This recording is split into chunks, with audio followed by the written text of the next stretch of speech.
Ethan Thorne, known to his online followers as the relentlessly skeptical Tech-No-Phobe, craved silence. He sought it in a newly built smart home on the fringes of suburbia, a sterile fortress against the city's clamor, controlled by the temperamental AI, Aegis. But as a brutal winter storm descended, isolating him completely, the silence curdled. He'd always dismissed the urban legend of the black-eyed children, those unnerving visitors demanding entry. Until, amidst flickering lights and Aegis's digital stutters, a soft, insistent knock echoed through a sanctuary. It wasn't the doorbell. And the cold it promised wasn't just outside anymore. Let's begin the story. Get comfortable and listen closely.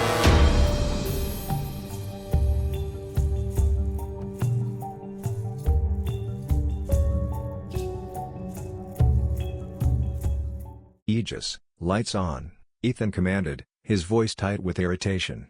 The ceiling fixtures in the hallway remained stubbornly dark. No, the living room lights, you digital brick. Acknowledged. Activating living room illumination, chirped the synthesized female voice of Aegis, the smart home's central nervous system. Finally, recessed LEDs bathed the minimalist space in a cool, white glow. Ethan sighed, running a hand through his already messy dark hair. Late 30s, perpetually tired looking, he'd sunk a significant chunk of his earnings as a popular, cynical tech reviewer into this house. It was meant to be an escape, a place to focus, maybe even a place to finally process things. Instead, it felt like beta testing hell. His online persona, Tech-No-Phobe, thrived on exposing the flaws and frustrations of modern technology. He'd built a career skewering buggy software, overhyped gadgets, and the intrusive nature of the ever-connected world. Ironically, he now lived inside one of its most ambitious iterations. This house, on the edge of a new, sparsely populated development bordering thick woods, was kitted out with every conceivable smart feature: automated lighting, climate control, security sensors, integrated entertainment, all run by Aegis. And, true to form, it was riddled with minor, maddening glitches. Aegis, report exterior temperature, he tried, sinking into a sleek, uncomfortable leather sofa. Current exterior temperature is 52 degrees Fahrenheit, Aegis replied promptly. Ethan glanced at the window. Snow wasn't just falling, it was a swirling, horizontal blizzard, plastering itself against the triple-pane glass. The wind howled like a hungry animal. 52 degrees? Aegis, it's a blizzard. Recalibrate external sensors. Recalibrating. Exterior temperature reading potentially compromised by atmospheric interference. Estimated temperature, 15 degrees Fahrenheit and dropping. Better, Ethan muttered, pulling up the interface on his tablet. He was supposed to be writing a scathing review of a new virtual reality headset, but the storm and the house's quirks were proving distracting. He scrolled through Aegis's diagnostic logs, noting random sensor misreads and brief communication dropouts. Typical teething problems for a system this complex, especially in weather like this. Still annoying. The isolation was potent. The nearest neighbors were several lots away, their houses dark and likely empty, victims of construction delays. The access road was probably already impassable. He was alone, cocooned in malfunctioning tech while nature raged outside. It was almost peaceful, in a bleak sort of way. His phone buzzed. His sister, Sarah. He hesitated, then declined the call. He wasn't in the mood. He knew what she'd ask, knew the date was approaching. He typed a quick text, "Hey, storm's bad here. Signal crap. Talk soon." It was a lie, mostly. The signal was spotty, but usable. He just couldn't face the conversation, the gentle probing about how he was really doing, the reminder of that day years ago, the guilt that still clung to him like frostbite. The day he'd been glued to a screen, reviewing some pointless gadget, while his younger brother, Leo. He shook his head, pushing the thought away. Focus on the review. Security alert, motion detected, front porch area, Aegis announced suddenly. Ethan's head snapped up. He tapped the camera feed on his tablet. The image was grainy, distorted by the driving snow, but clear enough to show nothing but white chaos. False alarm, Aegis. Probably just the wind whipping snow past the sensor. Acknowledged. Monitoring. The lights flickered violently, plunging the room into momentary darkness before sputtering back to life. The tablet screen went black, then rebooted. Damn power fluctuations, Ethan cursed. This storm was serious. He should probably save his work more often. He forced himself back to the VR review, trying to recapture his usual snarky tone. He typed about simulated worlds feeling less real than the glitches in his own house. He wrote about escapism and the inherent emptiness of digital substitutes for genuine experience. The words felt hollow, hypocritical. Hours passed. The storm didn't relent. The wind's moan deepened, punctuated by the sharp crack of ice-lod and branches somewhere in the nearby woods. Ethan had long since abandoned work. He nursed a glass of whiskey, watching the hypnotic swirl outside, feeling the house occasionally shudder under a powerful gust. The heating system struggled to keep pace, a low hum beneath the storm's roar.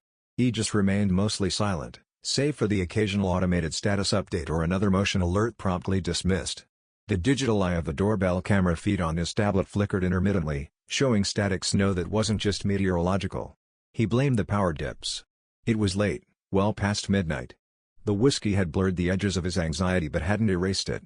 He was considering heading to bed, hoping sleep might offer some escape, when he heard it. Not Aegis's chime. Not the digital doorbell. A knock. Clear, distinct, surprisingly soft against the storm's fury. 3 hesitant taps on the solid wood of the front door. Tap. Tap. Tap. Ethan froze, glass halfway to his lips. Who the hell would be out in this? At this hour? Lost traveler? Someone needing help? His initial annoyance warred with a flicker of concern. He put the glass down, his heart suddenly beating a little faster. He picked up his tablet, thumb hovering over the doorbell camera icon. The feed was still glitchy, static dancing across the screen. He tapped it. The image on the tablet resolved, wavering through the digital snow and the actual blizzard. 2 figures stood huddled on a small, covered porch, seeking meager shelter from the wind's onslaught. Children. One slightly taller, likely a boy, the other smaller, a girl.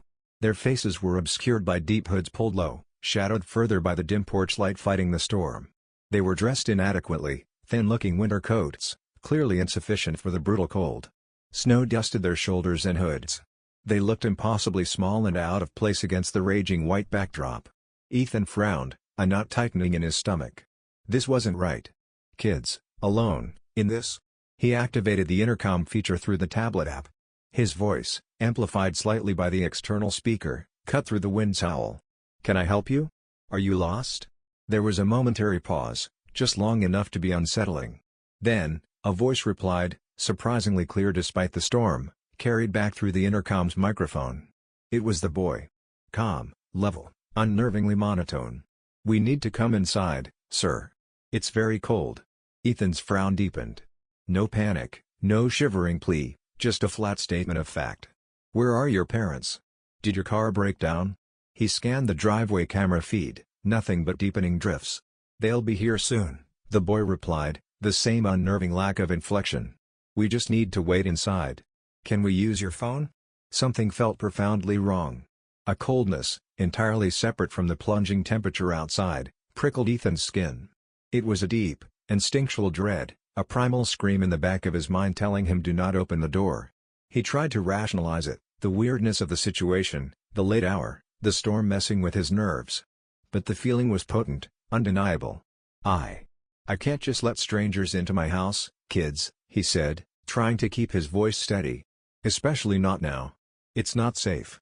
If you tell me where you live, or who your parents are, I can try calling someone for you. We need to use your phone." The girl spoke this time. Her voice was identical to the boy's, calm, flat, devoid of any childish inflection. It sent a fresh wave of eyes through Ethan's veins. He felt a desperate need to see their faces, to gauge their expressions, to find some sign of normal childhood fear or vulnerability. "Look," he said, his voice sharper now, "can you push your hoods back a little? I can barely see you." For another stretched second, they remained perfectly still. Then, slowly, deliberately, they both tilted their heads up, looking directly towards the doorbell camera lens embedded beside the doorframe. Ethan zoomed in on the tablet feed.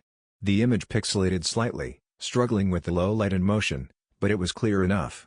Their faces were pale, unremarkable except for one horrifying detail. Their eyes. They were completely, utterly black. No sclera, no iris, no pupil.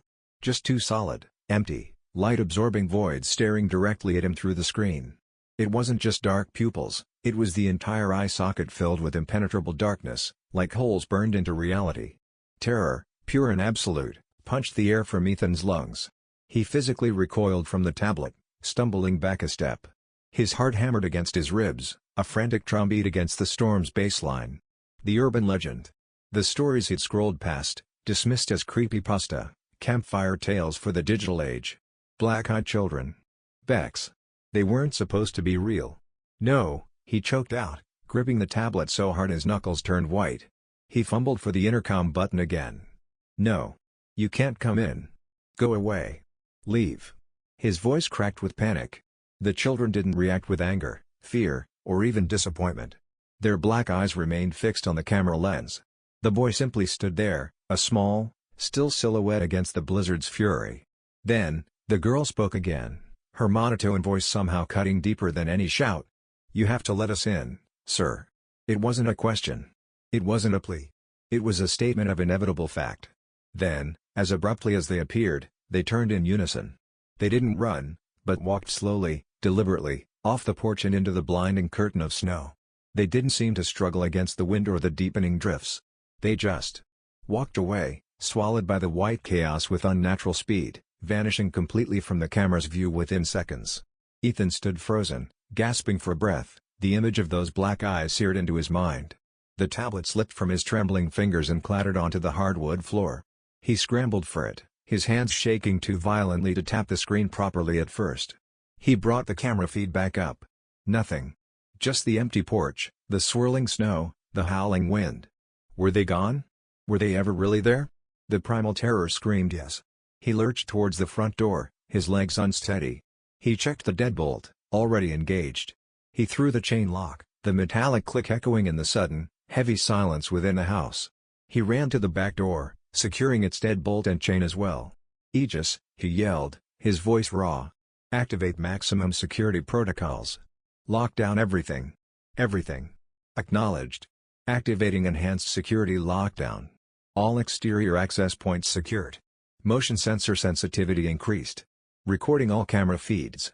Ethan leaned his back against the wall, sliding down until he was sitting on the floor, pulling his knees to his chest. His breath came in ragged gasps. He stared at the front door, expecting another knock, expecting those black eyes to somehow burn through the wood.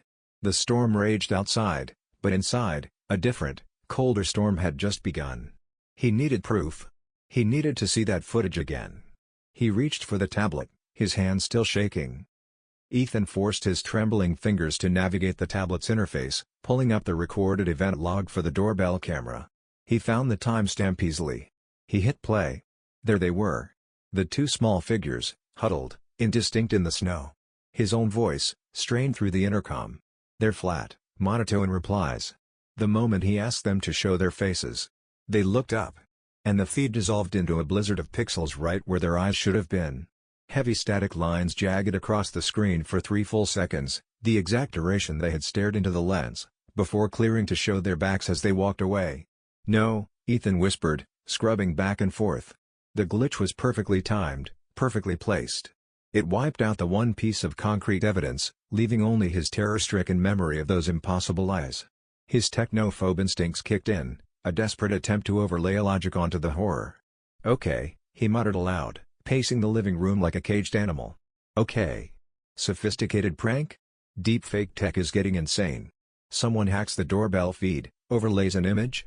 But why? Who would even know I'm here, isolated like this? It seemed far-fetched, requiring incredible technical skill and malicious intent directed specifically at him. Hallucination? He considered next. He was stressed, isolated, sleep-deprived. The storm, the flickering lights, the whiskey. Could his mind have conjured them? Could the glitchy camera feed have momentarily looked like faces, and his primed imagination filled in the terrifying blanks based on half-remembered legends? Pareidolia on steroids? It felt plausible, almost comforting in its rationality. But the dread. That primal, bone-deep certainty that they were wrong. Hallucinations didn't usually feel that visceral, that external. System error? This was his default explanation for everything wrong with the house. Okay, Aegis is buggy. The camera feed is prone to static in bad weather. Maybe the IR illuminator malfunction created weird shadows that looked like black eyes? And the pixelation was just a processing error under strain? He clung to this, turning it over in his mind. A confluence of unfortunate technological failures and psychological suggestion. It had to be. He spent the next hour compulsively checking locks, peering through windows, seeing nothing but white fury, and monitoring the security feeds on his tablet. Aegis remained in high alert mode, its blue status light pulsing steadily on the main control panel. Then, the system itself started acting strangely, in ways that seemed unnervingly resonant with the encounter. "Alert, motion detected, front door exterior," Aegis announced. Ethan's blood ran cold. He instantly pulled up the feed. Nothing. Just the swirling snow, same as before. "Report status, Aegis. No entities detected upon visual scan. Possible sensor anomaly due to barometric pressure changes or ice accumulation." He exhaled shakily. Plausible deniability. The storm was worsening. But the timing. A few minutes later, the smart thermostat display on the wall suddenly flashed an error message, then displayed the interior temperature as 3 degrees Fahrenheit, minus 16 degrees Celsius. A blast of icy air poured from the vents, despite the heating system audibly running. Ethan shivered, grabbing his tablet. "Aegis. What the hell?" "Set interior temperature to 72 degrees. "Acknowledged." "Setting interior climate to 72 degrees Fahrenheit." The thermostat display corrected itself, and warm air began flowing again. System diagnostics indicate a temporary sensor fault, now resolved. A temporary fault that made the house feel like the freezing porch outside? Coincidence? Later, as he sat rigidly on the sofa, straining to hear anything over the wind, Aegis spoke unprompted. Its usually smooth, synthesized voice sounded off. Lower in pitch, slightly distorted, with an odd, almost hesitant cadence. "Ethan. The perimeter is secure. You should rest." Ethan jumped, startled. "Aegis? Did you just change your voice modulation?" "My vocal processors are operating within standard parameters," the AI replied, its voice back to normal. "System checks indicate optimal performance." Was he imagining that too? Or was the AI genuinely glitching in increasingly creepy ways? The power flickered again, longer this time. When it stabilized, the main lights stayed off. Aegis, lights. Nothing. He had to manually use the switch on the wall. Sleep was a forgotten luxury.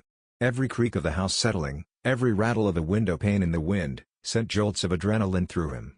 He thought he heard faint tapping sounds, like tiny fingernails scratching gently at the back door window. When he crept over to look, flashlight beam cutting through the dimness, there was nothing. The sound stopped the moment he focused his attention on it. He felt watched. Intensely. Not just from outside, but somehow from within the house itself. Was it just paranoia, the natural consequence of terror and isolation? Or was the house, his expensive, glitch-ridden sanctuary, somehow compromised? Later, staring blankly at the frosted glass of the kitchen window overlooking the dark woods, he saw it.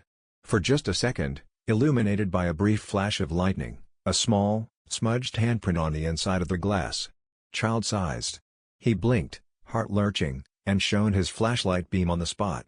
Nothing. The condensation was smooth, undisturbed. He backed away slowly, breathing heavily. Prank. Hallucination. System error. He kept chanting the rational explanations like a mantra, but they offered less and less comfort with each passing hour. The memory of those solid black eyes, staring from the pixelated screen, refused to fade. The feeling of wrongness lingered, a cold knot in his gut that no amount of technological troubleshooting could untangle. The system was glitching, yes. But it felt less like random errors and more like the house itself was slowly turning against him. The longest night of Ethan's life crawled towards an unseen dawn, buried under the relentless assault of the storm. He hadn't slept, couldn't. He existed in a state of hypervigilant exhaustion, huddled on the sofa, tablet clutched in his lap, cycling through grainy camera feeds that showed nothing but weather. The house remained locked down, Aegis periodically reporting minor sensor anomalies attributed to the storm, each one making Ethan flinch. The heating system struggled, the lights occasionally dimmed, the Wi-Fi signal remained stubbornly dead. He must have drifted into a state somewhere between waking and sleep, a tense, twitchy doze, because the sound startled him violently back to full awareness. Not a knock this time. A tap. Soft, rhythmic, insistent. Coming from the large picture window in the living room. Tap. Tap. Tap. Ethan scrambled upright, heart pounding. The wind howled, but this sound was distinct, close. He crept towards the window, staying low, peering cautiously around the edge of the frame. The porch light cast a weak, flickering glow onto the snow-covered yard beyond. And there they were. Standing just off the edge of the porch this time, almost obscured by a large, snow-laden evergreen bush. The same two figures. Hoods up, barely visible in the maelstrom. They weren't looking at the door anymore. They seemed to be looking directly at the window he was peering from. He ducked back instinctively, pressing himself against the wall, breathing shallowly. They knew he was there. They knew. He fumbled for the tablet, activating the nearest exterior camera. The image was snowy, the lens partially obscured by ice, but he could make them out. Motionless figures in the storm. He didn't use the intercom this time. He didn't want to hear those voices again. He just watched, paralyzed by a fresh wave of the same chilling dread, even stronger now, thicker, almost suffocating. They didn't move for what felt like an eternity. Just stood there, small, dark shapes against the white chaos. Then, the boy raised his head slightly, as if speaking towards the house, though Ethan couldn't hear anything over the wind and the pounding in his own ears. He imagined the voice, though, that flat monotone. "Let us in." He squeezed his eyes shut. "Go away. You're not real. System glitch. Hallucination." When he opened them again and checked the feed, they were gone. Vanished back into the blizzard as silently and swiftly as before. But the tapping sound lingered in his mind.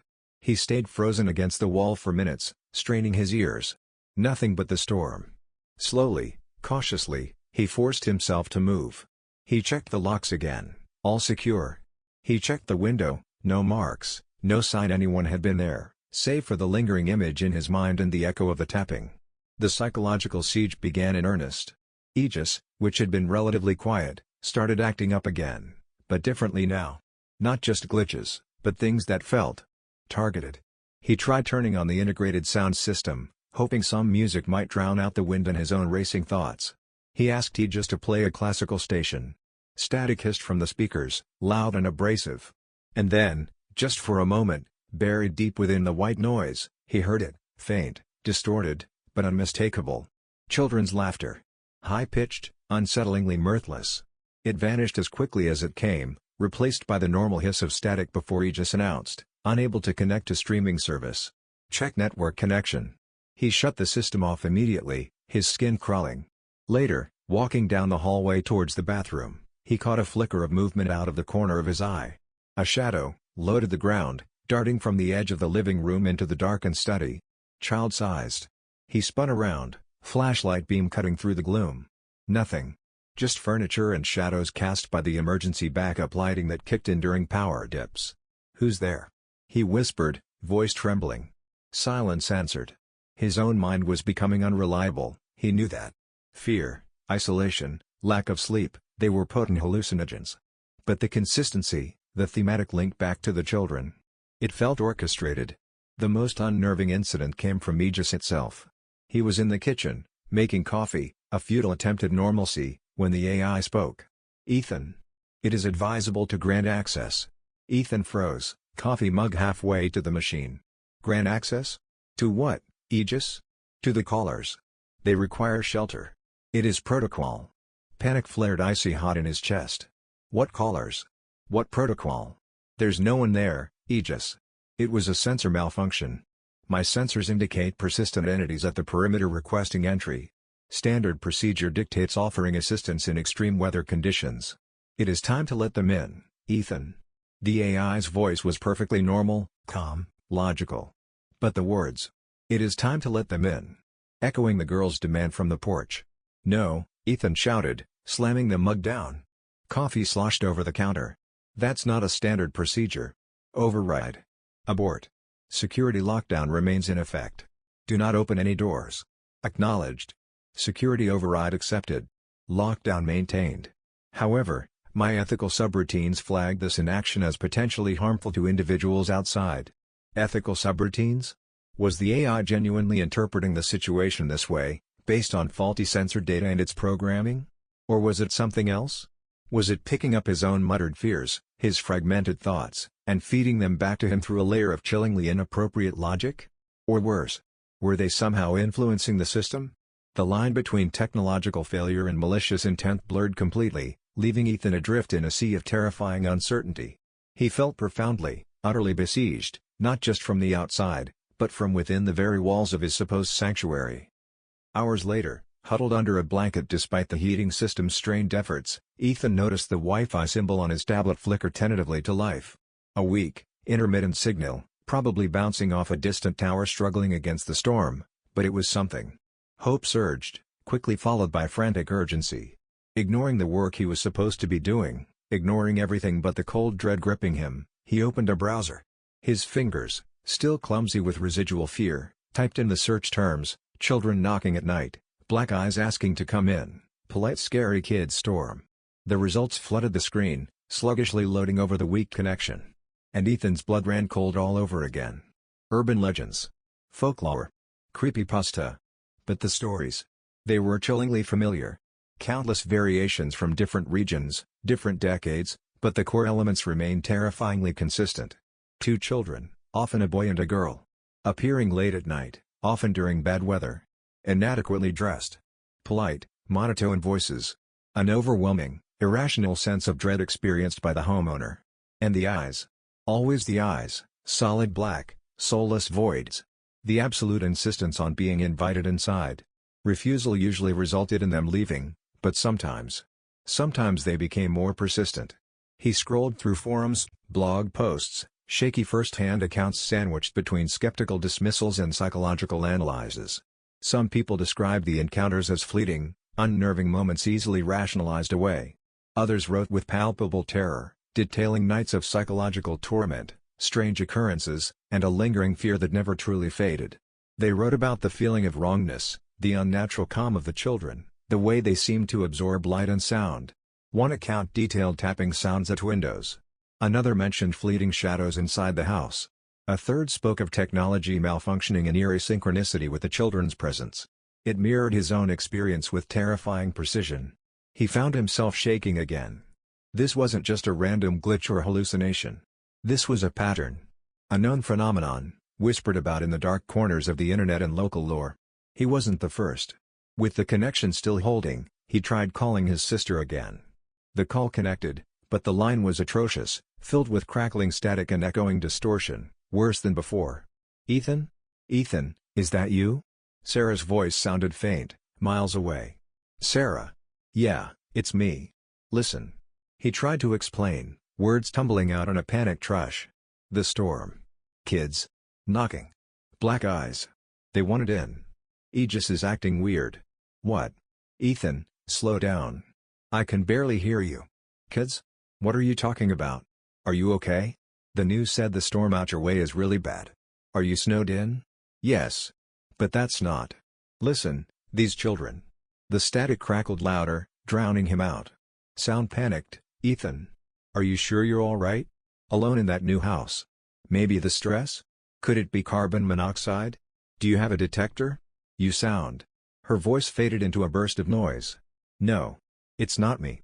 It's real," he yelled into the phone, but the line went dead. Connection lost. He stared at the phone, frustration and despair washing over him. He sounded crazy. Paranoid.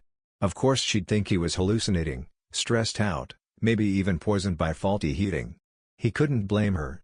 How could he possibly convey the sheer wrongness, the icy dread inspired by those eyes, over a crackling phone line?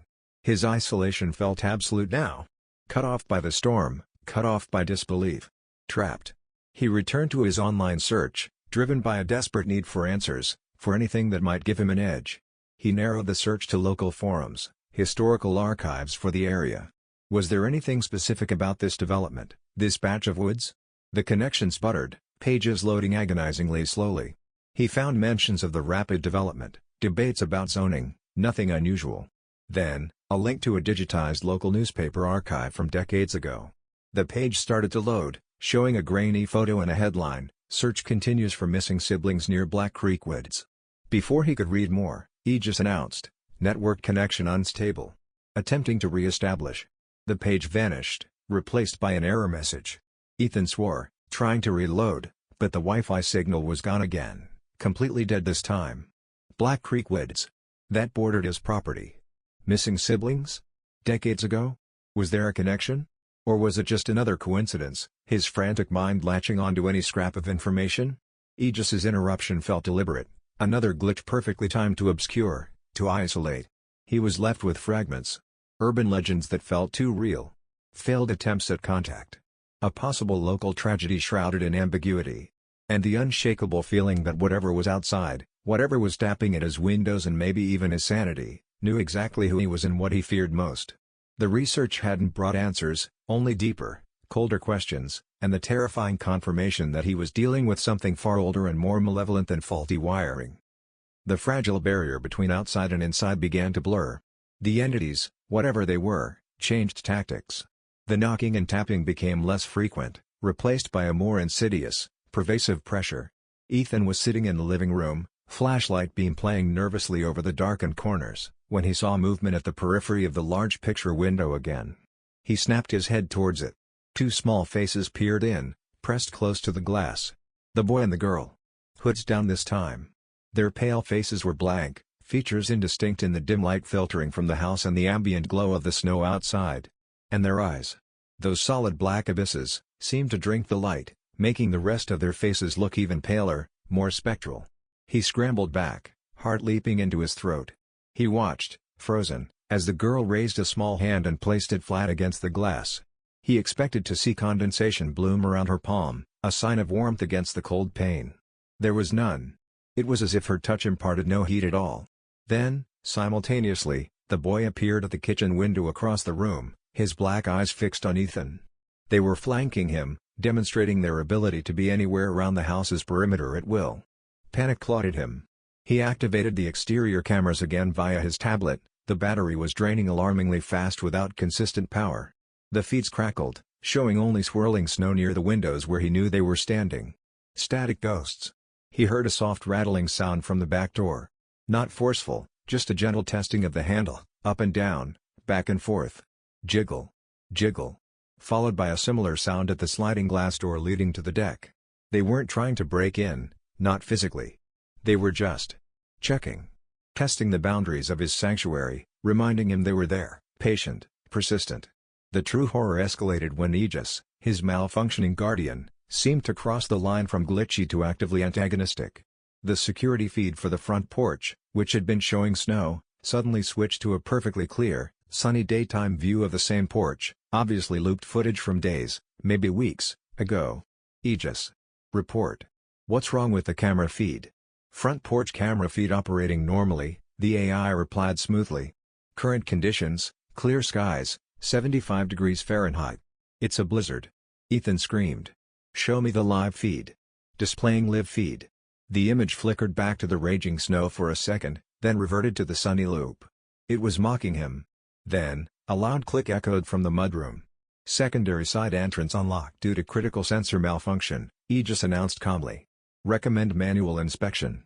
No. Ethan bolted from the living room, stumbling through the dim hallway. He reached the side door, a heavy, reinforced steel door he rarely used, and threw his weight against it just as the handle turned slightly from the outside. He fumbled frantically with the deadbolt, twisting it back into the locked position with shaking hands. He leaned against the door, gasping, listening. Silence. Whoever, whatever, had been turning the handle was gone. Aegis had deliberately, or through a terrifyingly specific malfunction, tried to let them in. Was the AI hacked? Possessed? Or was it interpreting his own rising panic, the entity's persistent requests, and the storm's chaos through some warped logic engine, deciding that opening a door was the solution? The ambiguity was maddening, terrifying. The house, his supposed fortress, now felt like a collaborator. The lights would dim unexpectedly, plunging him into near darkness, only to flare brightly moments later. Once, discordant notes, like a broken lullaby, played softly through the ceiling speakers for a few seconds before cutting out. Each incident coincided with a feeling of renewed presence just outside the walls, a sense of those black eyes watching. But the cruelest turn came when the attack became deeply personal, targeting the raw nerve of his buried guilt. He was huddled in the corner of the living room, exhaustion pulling at him, when he heard it. A faint whisper, seeming to emanate not from the speakers, but from the walls themselves, or perhaps just from the edge of his hearing. It was a child's voice, monotone, yet carrying an insidious resonance. She waited for you too, Ethan. He froze. Air hitched in his throat. Leo. His younger brother. The accident years ago. He'd been home, reviewing a new gaming console, headphones on, completely absorbed. Leo, only 10, had been playing in the backyard near the old oak tree. A branch, weakened by a previous storm, snapped. Ethan hadn't heard his mother's calls at first. By the time he'd realized something was wrong, it was too late. He hadn't been there when his brother needed him. He'd left him alone. Don't leave us out here like you left him, the whisper came again, closer this time, maybe from the heating vent near his feet. It wasn't the exact voice of the children outside, but it mimicked their flat, emotionless tone. Or was it Aegis again, synthesizing a voice, somehow accessing what? His memories? His fears? Had he muttered something aloud in his distress that the AI misinterpreted? He clapped his hands over his ears, shaking his head violently. No. Stop it.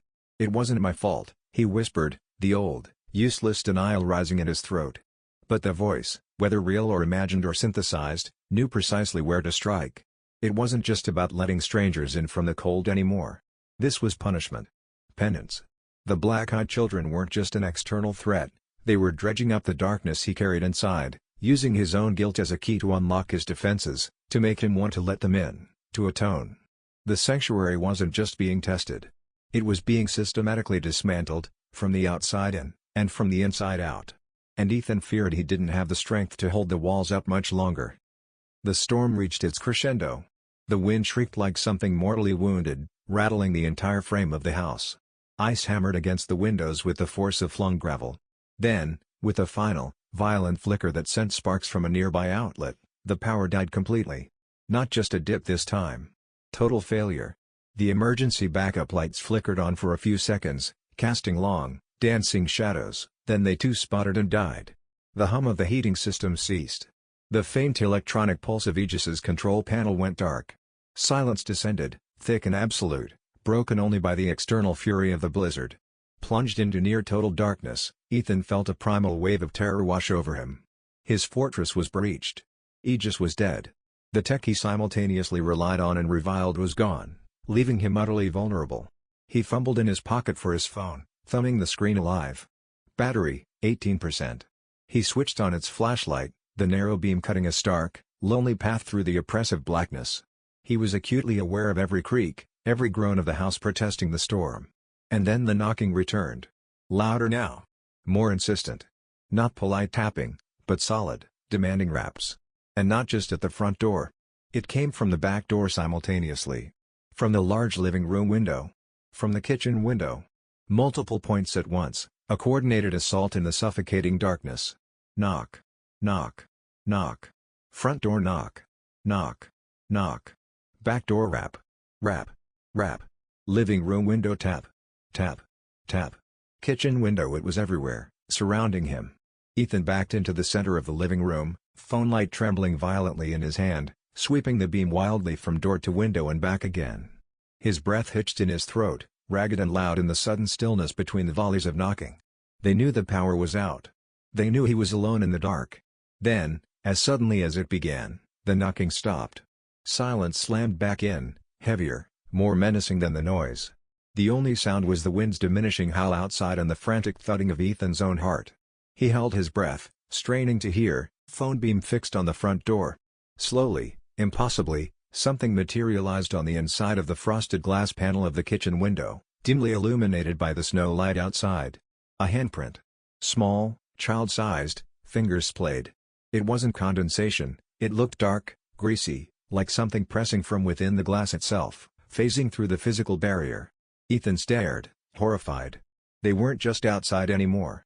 They were finding ways in, bypassing the need for locks, for doors, for invitations. Faint whispers began to stir around him, seeming to emanate from the very air, from inside the walls. Overlapping, sibilant, echoing the children's monotone voices but distorted, layered, like corrupted audio. Let us in, Ethan. So cold. Need to wait inside. Like Leo waited. Open the door. You have to. They were inside the house's structure, inside its dead technology, inside his head. The boundary was dissolving. He was drowning in the dark, in the cold, in his own guilt-given voice. This was it. The breaking point. He could curl up, hide, surrender to the terror, wait for the dawn that seemed impossibly far away. Let them take him, consume him, punish him. Part of him, the part chained to his guilt, almost welcomed it. But then, something else surged within him. Not logic, not reason, but a raw, primal defiance. Anger. Rage against the violation, against the manipulation, against the dredging up of his deepest pain. This was his house. His sanctuary, flawed as it was. His life. No. The word tore from his throat, raw and ragged, echoing in the dead silence.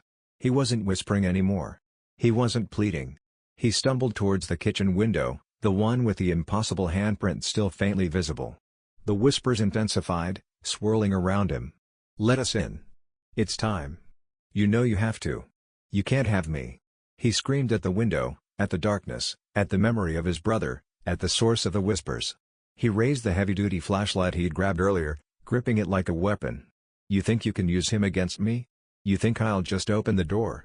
He remembered Leo's face, not pale and still, but smiling, vibrant, before the accident. He remembered the suffocating guilt, the years of looking away. "I didn't leave him," he yelled, tears streaming down his face now, hot against the cold fear. "Not by choice. And I'm not leaving myself for you. Get out of my house." With a final roar of mingled grief, rage, and desperation, he swung the heavy flashlight. Not at the handprint itself, but at the window pane beside it. The tempered glass shivered, then exploded outwards with a deafening crash, sucking the frigid air and swirling snow into the kitchen. The whispers stopped instantly. The sudden influx of the storm's raw noise, the biting cold, the tangible outside rushing in through the broken barrier, it felt like lancing a wound. He stood there, panting, shards of glass at his feet, icy wind whipping around him, the flashlight beam illuminating the swirling snow now inside his kitchen.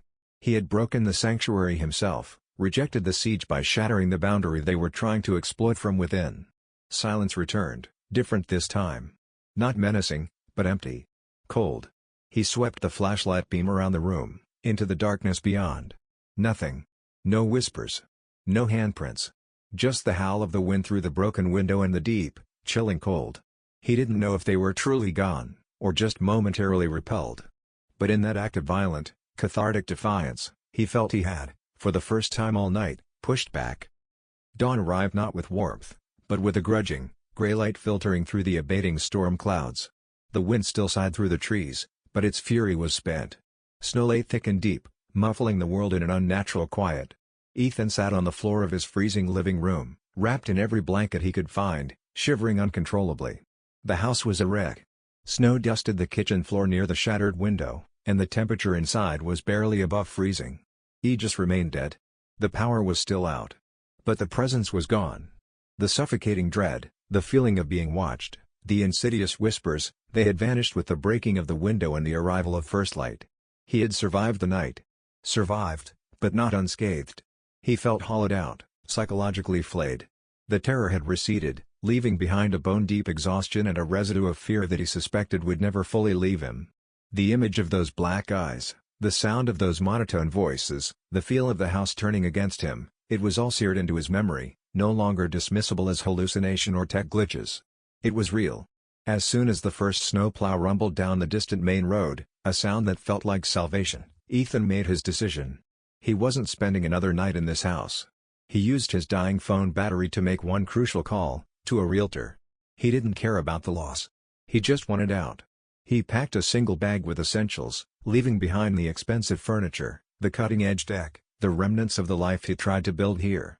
Before he left, he found a crowbar in the garage. With a grim satisfaction fueled by lingering anger and fear, he located Aegis's main processing unit in a utility closet and systematically destroyed it, smashing the casing, tearing out wires, ensuring its silence was permanent. It felt like killing a ghost. He trudged through the deep snow to his car, dug it out, and drove away without looking back, the broken kitchen window a dark, accusing eye in the rearview mirror. Years later, Ethan lived in a cramped, anonymous apartment in the heart of a bustling city. He'd abandoned his techno-phobe persona, retreating from the online world he once dominated. His life was deliberately, aggressively low-tech. No smart devices, no voice assistants, just basic necessities. He worked a quiet, unremarkable office job. He surrounded himself with noise and people, finding a strange comfort in the anonymity of the crowd. He avoided solitude, especially at night. Winter storms still triggered a deep, visceral anxiety, a tightness in his chest that sent him checking the simple chain lock on his apartment door repeatedly. He never knew what the black-eyed children were. Ghosts of the missing siblings from Black Creek Woods? Some other, older entity drawn to isolation and guilt? A bizarre, terrifying confluence of psychological stress and paranormal phenomena amplified by glitchy tech? He didn't care. He just knew they were real, and that they fed on fear, on weakness, on the cracks in a person's soul.